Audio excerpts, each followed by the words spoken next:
তোমার আলমারির মধ্যে কত কাপড় বাবা, আর তোমাকে জান্নাতের সভাপতি, মহিলাদের জান্নাতের সভাপতি মা ফাতিমার কাপড় নেই বাবা। নবী আমার বললেন, মা কম্বল গায়ে দিয়ে তুই এখানে বস, আমি আমার রুমালটা তোরে দিয়ে দিছি, মা তুই রুমালটা গায়ে দে। এই যে তোর বাবার চাদরটা দিলাম, চাদরটা পরিধান কর। বাবা বাবার সামনে আসিয়া ফাতেমা কান্দে আর বলে, বাবা গো, নবীর মেয়ের কি কোনদিন আমার আল্লাহ একটু আনন্দ সুখের মুখ দেখাবে না? এখন একটা আওয়াজ দিচ্ছে যুবক ভাই,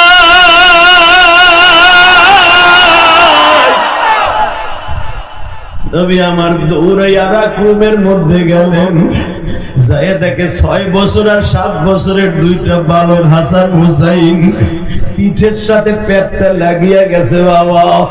তারা দুইজন কম্বল গায়ে দিয়ে শুয়ে আছে, পেটের মধ্যে কোনো খাবার না। বাজানরে আমার নবী আওয়াজ দিচ্ছে, আসসালামু আলাইকুম ইয়া আহলাল বাইত। আওয়াজ দিচ্ছে কার ঘরের সামনে? ওয়াজ বুঝেন মিয়া, কার ঘরে? নিজের মেয়ে দেখা যায় যাচ্ছে না, নিজের মেয়ের ঘরে আবার পারমিশন লাগে। তারপর নবী সাল্লাল্লাহু আসসালামু আলাইকুম আহলাল বাইত, ও ঘরওয়ালারা শান্তি বর্ষিত, আওয়াজ নাই। একটু পর আমার নবী বলে, আসসালামু আলাইকুম ইয়া ফাতেমা বিনতে মুহাম্মদ, আওয়াজ নাই। আসসালামু আলাইকুম ইয়া উম্মে হাসান হুসাইন, আওয়াজ নাই। নবী আশ্চর্য হয়ে বলেন, ঘটনা কি, আওয়াজ নাই কেন? নবী আমার দরজা একটু ফুসি দিয়ে দেখে, ফাতেমা ঘরের দরজার ওই পাশে বারান্দায় বইয়া মুরগির বাচ্চা যেরকম গলা আওয়াজ, সেরকম আওয়াজ হইতেছে। ফাতেমার গলায় আওয়াজ নাই। ফাতেমা প্রতিবারই উত্তর দিছে, কিন্তু আওয়াজ যায় না বাইরে। আমার মা বোনেরা, কেন আমি আজকে এই ওয়াজটা ধরছি গো মা, আমি জানি আপনারা পুরুষ যত, মহিলা তার থেকে বেশি আসছেন মা। ও মা, প্রেসিডেন্টের মাইয়া গো মা, জান্নাতি যুবকদের সর্দারের মা, জান্নাতি যুবকদের, জান্নাতি যুবকদের সর্দারের মা গো বাবা। হাসান ওয়াল হুসাইন সাইয়্যিদা শাবাবি আহলিল জান্নাহ, সমস্ত যুবকদের জান্নাতের সর্দার হাসান হুসাইন। ও বাজানাই হাসান হুসাইনের মা। নবী আমার দরজায় ফুসি দিয়েই দেখে ফাতেমার গলার আওয়াজ নাই। ঘরের মধ্যে থেকে আওয়াজ দিলেন, বাবা আপনি প্রবেশ করিয়েন না গো বাবা। বাবা গো, আমি ফাতেমার একটা ভালো কাপড় ছিল, ওই কাপড়টা পরতে পরতে এমন অবস্থা, বাবা ওই কাপড়টা ধুইয়া দিছি, এখন পরার মতো কোনো কাপড় আমার কাছে নাই। বাবা গো, আপনি ওখানেই থাকেন, আমি একটা কম্বল গায়ে দিয়ে বসে আছি গো বাবা। আমার টাঙ্গাইল কালীহাতির মা বোনেরা,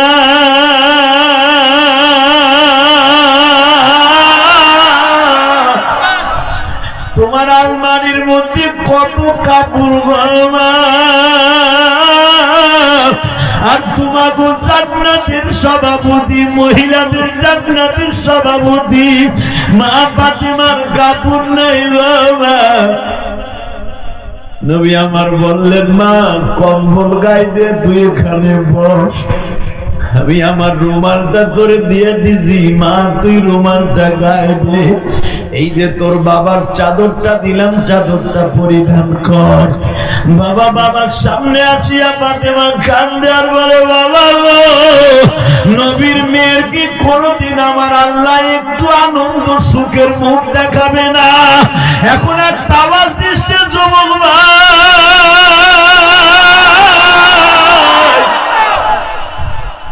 নবী আমার দৌড়াইয়া রুমের মধ্যে গেলেন, যাইয়া দেখে 6 বছর আর 7 বছরের দুইটা বালক হাসান হুসাইন পিঠের সাথে পেটটা লাগিয়া গেছে বাবা। তারা দুইজন কম্বল গায়ে দিয়ে শুয়ে আছে, পেটের মধ্যে কোনো খাবার না। ফাতেমা বলে, বাবা গো, তুমি কি আল্লাহর কাছে কিছু চাইয়া গো দুই ভাইয়ের জন্য আনতে পারো না? ও যুবকদের জান্নাতের সর্দার দুইজনের যদি এই অবস্থা হয় রে, ও টাঙ্গাইল কালিহাতির ভাইরা, আজকে অক্টোবর মাসের 6 তারিখ আমার আল্লাহরে দেখায় দাও গো ভাই। হাসান হুসাইনের সিগনেচার ছাড়া তুমি আর আমি যদি জান্নাতে যাইতে না পারি গো, ওই হাসানের কষ্টের কথা শুনিয়ে তুমি চোখের পানি ফেলাইয়া কাঁদবা। হাসান হুসাইন তোমার না রাইখা বাবা জান্নাতে কদম দিবি না। হাসান হুসাইন তোমার লয়েই জান্নাতে উড়াল মারবে। দুই ভাই পিঠের সাথে পেটটা লেগে আছে। নবী আমার খাটের কোনায় বসলেন গো বাবা। দুই ভাইয়ের কপালে হাত দিয়ে দেখে দুই ভাইয়ের শরীরে অনেক জ্বর গো বাবা। নবী আমার পেটটার উপরে হাতটা বুলাই দিয়ে বলেন, নানু ভাই অনেক কষ্ট হয়েছে। হাসান হোসেন লাফ দিয়ে নানার দুই ঘাড়ের পরে বাবা ঝুলিয়া বাদুরের মতো ঝুলিয়া দুই গালে চুমা দিছে। বাবা একখানা হাদিস থেকে বর্ণনা করব। হাসান বলেন, আমার নানার জিহ্বার মধ্যে আল্লাহ এমন খাবারের ব্যবস্থা করছিলেন, আমার নানা যদি আমাকে দুই ভাইয়ের গালের মধ্যে খালি জিহ্বাটা প্রবেশ করাইতেন, পুরা দিনের খাবার আমাকে দুই ভাইয়ের হয়ে যাইত। এই জন্য বাবা মুহররমের 10 তারিখ হুসাইনকে যখন শাহাদাতের জন্য শিমুরাত বশির আর ইবনে জিয়াদের নেতৃত্বে শিমুর বিবু বুকের উপরে বইয়া নাসির বিন বশির যখন মাথাটা বাবা চুলগুলা চাইবা ধরছে কারবালার প্রান্তরে ফরাত নদীর পারে বাবা ওই বাবরা গাছের নিচে হুসাইন বারবার বলে, শিমুর রে, আমার নানা আমার বারবার বলতো, নানু ভাই তোমাদের জিহ্বার মধ্যে আমার জিহ্বা লাগাই দিলাম। এই জিহ্বায় যারা আঘাত করবে আমার কলিজায় আঘাত করবে। মান হাব্বাহুমা ফাকাদ হাব্বানি হুমা রায়হান ফিদ দুনিয়া। তোমরা দুই ভাই আমার কাছে দুইটা খুশবুযুক্ত ফুল, হুমা রায়হান মানে খুশবু ফুল, আর তোমরা দুই ভাই দুইটা জান্নাতের গোলাপ ফুল। হাসান রে, হুসাইন রে, তোদের জিহ্বায় তোদের মুখে যারা আঘাত করবে আমি বিশ্বনবী তাদের কোনোদিন ক্ষমা করব না। এখন চোখের পানি ফেলাইয়া কাঁদবা গো যুবক ভাই। 61 বছর বয়সে 61 হিজরিতে মুহররম মাসের 10 তারিখ হুসাইনকে যখন জিহ্বার মধ্যে তরবারির আগাটা ঢুকায়া দিবে, হুসাইন বারবার বলছিল, শিমর রে, আমার সব জায়গায় আঘাত করিস, আমার জিহ্বার মধ্যে করিস না, কারণ এই জিহ্বার মধ্যে আমার নানা চুমা আছে। আজকের দিনের কথা, হে শিমর, আমার নানা আমার জিহ্বার সাথে বহুত বার জিহ্বা লাগাইছে, অন্তত আমার এই জিহ্বার মধ্যে তরবারে আঘাত করিস না। শিমুর বলে, তোর নানা এখন বাইসা নাই, পারলে তোর নানারে লইয়া। কষ্ট হয়ে গেছে। এবার আওয়াজ দিস যুবক, যখন তরবারির মাথাটা হুসাইনের গালের মধ্যে আঘাত করতেছে এইভাবে, হুসাইন গালটা হা করে দিয়ে বলে, নানা তুমি কই? নানা তুমি কই? তোমার হুসাইন কথা বলে, তুমি কই? নানা তুমি কই? মুফতি আমিনী কারবালা খুন জরা কারবালা কিতাবে লেখেন, আল্লাহর কুতুব রাজপথে লড়াকু সৈনিক মুফতি আমিনী মুতালা করে রে উলামায়ে কেরাম, আল্লাহর কুতুব লেখে, যখন তরবারি আগা হুসাইনের গালের মধ্যে বারবার আঘাত করে, পানি খাইতে চাইছিস না, রক্ত খা। হুসাইন তখন বলে, নানা তুমি কই? তুমি না কইছিলে মরার সময় আমাদের কাছে থাকবা। বাজানরে হুসাইন চোখটা বন্ধ করেই দেখে নানা হাউসে কাউসারের গিলাস নিয়ে দাঁড়ায় আছে। হে টাঙ্গাইল কালিহাতির যুবক ভাইরা রে,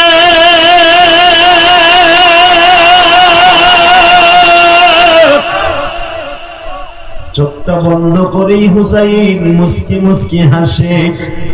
শিমুর বলে মরার সময় তুই হাসস, তোর কিসের আনন্দ? হুসাইনের গাল বেয়ে বেয়ে রক্ত পড়তেছে। হুসাইন বলে আমার ডাইন পাশে আমার নানা বসা, আমার বাম পাশে আমার মা ফাতেমা বসা। আমার নানির জীবনে দেখিনি, আমার নানি আজকে আসছে।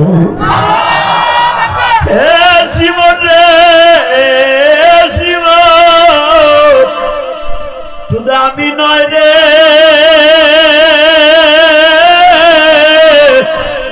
আমার নানার ইজ্জতকে জমিনে প্রতিষ্ঠা করতে যায় নবীর উম্মত যারাই শাহাদাতের সুদা পান করার জন্য জমিনে ছটফট করবে আমার মতো, তাদের মাথার কাছে আমার নানা চলিয়া যাবে।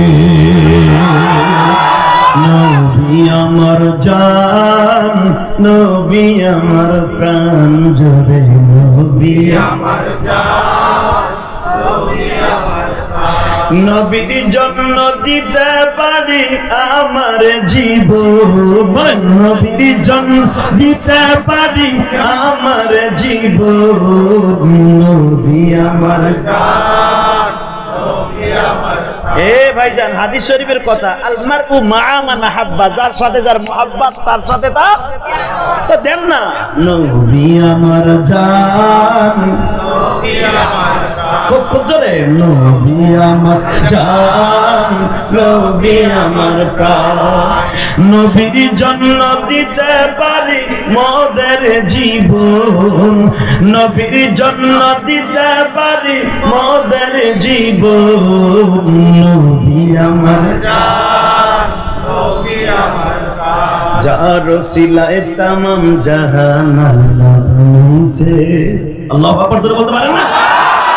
যার ওসিলায় তামাম জাহান আল্লাহ বানাইছে, যার নয়নে নয়ন দিলে গুনাহ যায় জোরে, যার নয়নে নয়ন দিলে গুনাহ যায় জোরে, নবী আমার জান, নবী আমার প্রাণ। এবার শোনেন শোনেন, স্বপ্নে যদি কোনোদিন আমার নবীর এই নজর দিয়ে দেখেন, একবার একটা বার যদি আমার নবীর একটা বার দেখেন, কবিতাই বলেন, যার নয়নে নয়ন দিলে গুনাহ যায় জোরে।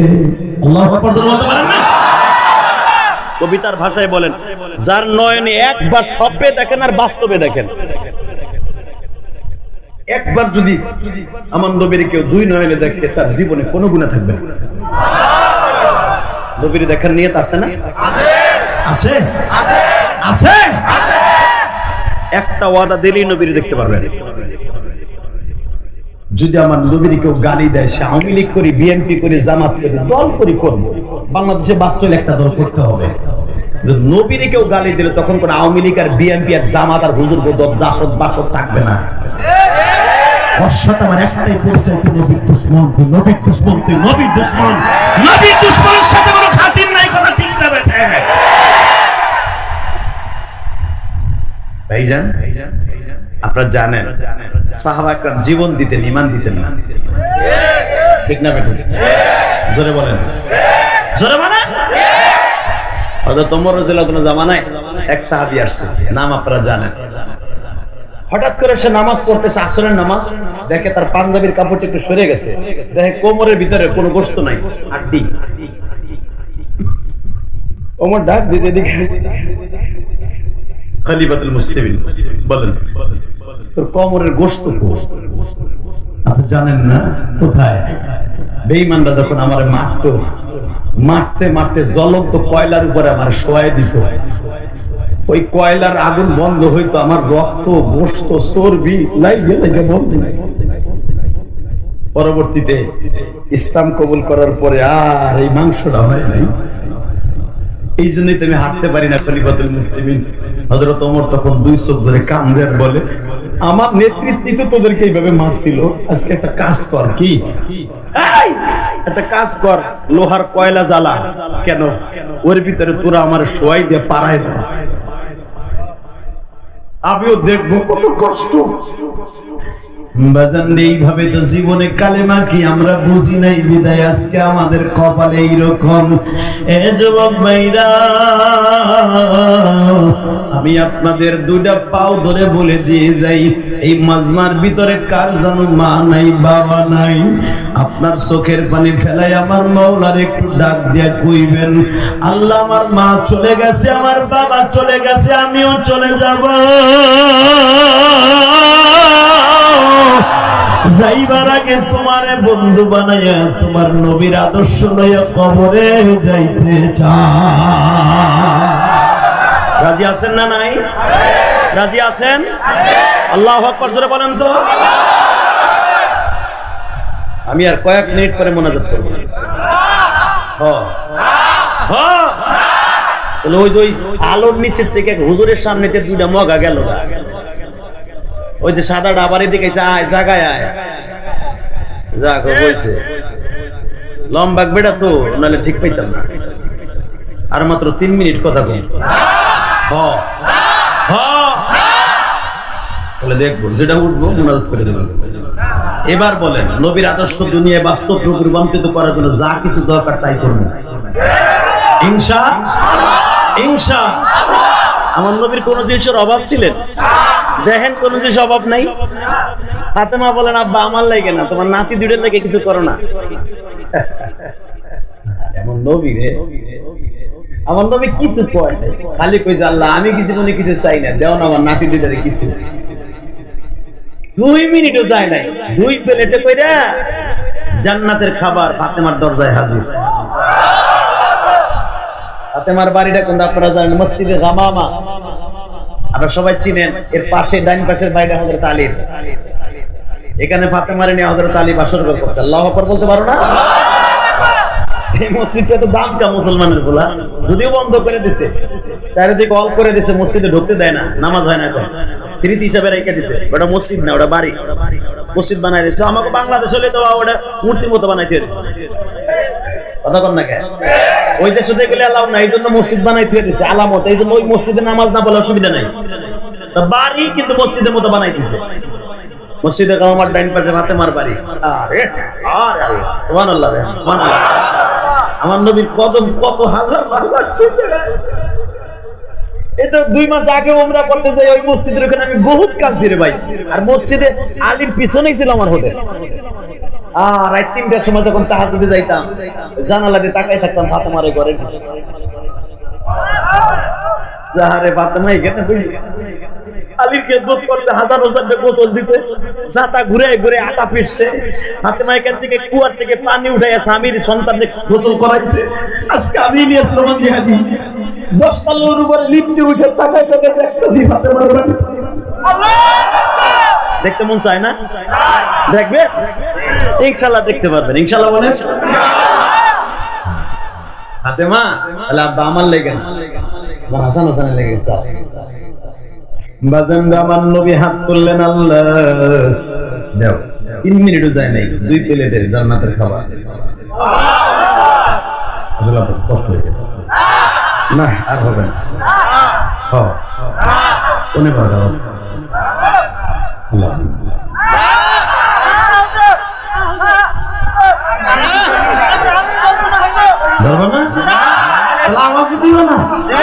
আমি জানি টাঙ্গাইল কালীহাতির মানুষ ইসলাম প্রিয় মানুষ, ঠিক না? ঠিক। আল্লাহ ইচ্ছা করলে টাঙ্গাইল, ভুয়াপুর আর কালীহাতি যমুনা নদীর পেটের মধ্যে নিয়ে আসতে পারে। নদীর খালি কবে ভাগ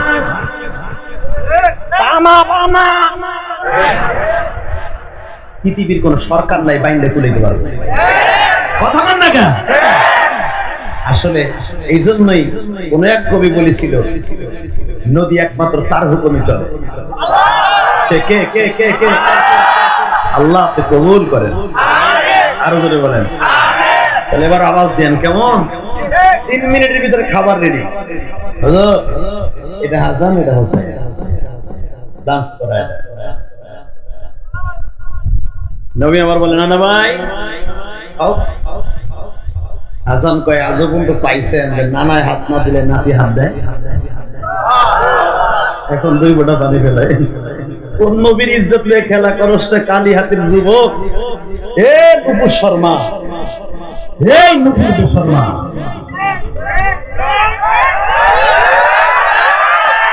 তুই যদি আমার নবীর চরিত্রে একটা দিনের হাদিস জানতে, এই মানুষটার নিশ্চয় তুমি যেই ধর্মের হইতে আমার নবীর চরিত্রে অন্তত কথা বলতা না। কোরবানি দেওয়ার আগে দাও দাঁড়ায় না, ইমান দিয়ে দাঁড়াও। এই মুসলমানের পোলা টাকা ওই দিকে, আমার নবী দুইটা প্লেটে খাবার দুই ভাইয়ের সামনে খাও, পরান বেড়ে খাও, 3 দিন খাও না খাও, যুদ্ধের কাজে ব্যস্ত ছিলাম, আসতে পারি নাই, তোমাকে ঘরেই অবস্থা।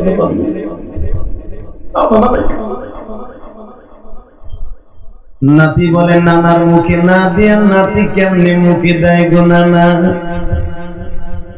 আল্লাহ মাজিদুল হক বুখারীর মধ্যে রাখেন জান্নাতের 2 দুলাল নানার গালের মধ্যে বলে নানা তুমি আগে বিসমিল্লাহ বলে শুরু করো।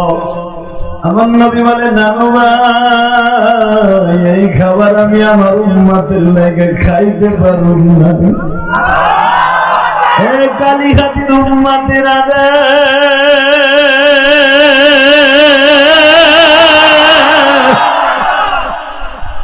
জান্নাতের খাবার প্রেজেন্ট আছে, নবী ইচ্ছা করলে খাইতে পারে গো বাবা। ইব্রাহিম আলাইহিস সালাম 40 দিন আগে ছিলেন জান্নাতের খাবার খাইছে। মুসা পয়গম্বর বাবা তুর পাহাড়ে জান্নাতের খাবার খাইছে। শুআয়ব আলাইহিস সালাম পাহাড়ের গুহায় বসে জান্নাতের খাবার খাইছে। ইউসুফ আলাইহিস সালাম কুয়ার মধ্যে বসে বাবা জান্নাতের খাবার খাইছে। ঈসা আলাইহিস সালাম বাবা জান্নাতের খাবার খাইছে। ঈসার মা মারিয়াম জান্নাতের খাবার খাইছে গো বাবা। ইদ্রিস নবী জান্নাত থেকে সেহরি আর ইফতারি আসলে খাইতো। দাউদ আলাইহিস সালাম জান্নাতের খাবার খাইছে। মুসা পয়গম্বর মান্না সালওয়া জান্নাত থেকে পত্র খাইছে বাবা। ইউনূস নবী মাছের কাছে বসে জান্নাতের খাবার 40 দিন খাইছে গো বাবা। আইয়ুব আলাইহিস সালাম জান্নাতের খাবার 18 বছর পর্যন্ত মওলার হুকুমে বিভিন্ন সূরাতে জিবরাইল খাওয়াইতো। ও বাজার আজকে জান্নাতের খাবার ফাতেমার ঘরে।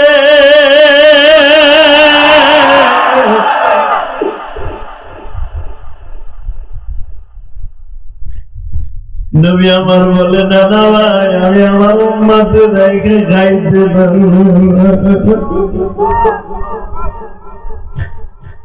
ফাতেমা উন্নাটা বাবা মুড়ি দিয়ে কান্দে আর বলে বাবা গো আমি খাবার চাইলাম আর তুমি দুনিয়ার খানা বাদ দিয়ে জান্নাতের খাবার নিয়ে আসলা। ও বাবা আমি তো মনে করছিলাম তোমার বাসায় আপনাকে ঘরে খাবার আছে, আমি ভাবছিলাম তোমার পকেটে হাসান হুসাইনের জন্য খাবার লয়ে আসছো গো বাবা। আমি কি জানতাম তোমার পকেটে টাকা নাই? এত বড় প্রেসিডেন্ট বাবা পকেটে একটা টাকাও নাই। আর আমাদের দেশের একটা কমিশনার বাবা দুবাইতে বাড়ি কিনে, আমাদের দেশের একটা চেয়ারম্যান বাবা দুবাইতে কাতারে বাড়ি কিনে, বাবা সৌদি আরবে ফ্ল্যাট কিনে। আমি তোমাদের 2টা বার পাও ধরে যাই রে বাবা। আমার নবীর আদর্শ কেমনে দরকার রে কালিয়াপুর যুবক ভাইরা। আমার নবী বলে মারে তুইও খাও বাবা, যেই খাবার তোমার উম্মতে দাইকে তুমি খাও না গো বাবা, ওই খাবার কেমনে ফাতেমা খায় গো বাবা। এই খাবার কেমনে আমার সন্তান হাসান হোসাইন জান্নাতের সভাপতি হইয়া খায় গো বাবা। আমার প্লেটটা তুমি রিটার্ন দিয়ে দাও গো বাবা। হাসান হোসাইন বলে নানা গো আমার নানা যেই খাবার খায় না হাসান হোসেন ওই খাবার খায় না। এই খাবারের চাইতে নানার মুখের খাবার অনেক দামি। এবারে এখন আওয়াজ দিয়ে বুঝুন না। হাসান হা করছে, হোসেন হা করছে।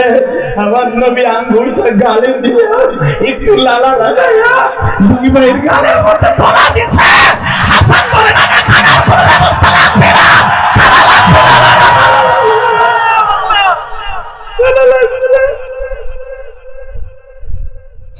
যেই নবীর মুখের মধ্যে এত ভিটামিন, আজকে আমার ওই নবীর যদি কেউ গালি দেয়, সে যে ধর্মেরই হোক, যেই দলেরই হোক, ওই বেঈমানের সাথে আমাদের কোনো আপোষ নাই। কাকে রাজি আছো?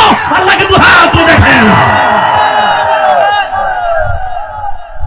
আল্লাহ কবুল করো, জোর করে আমিন।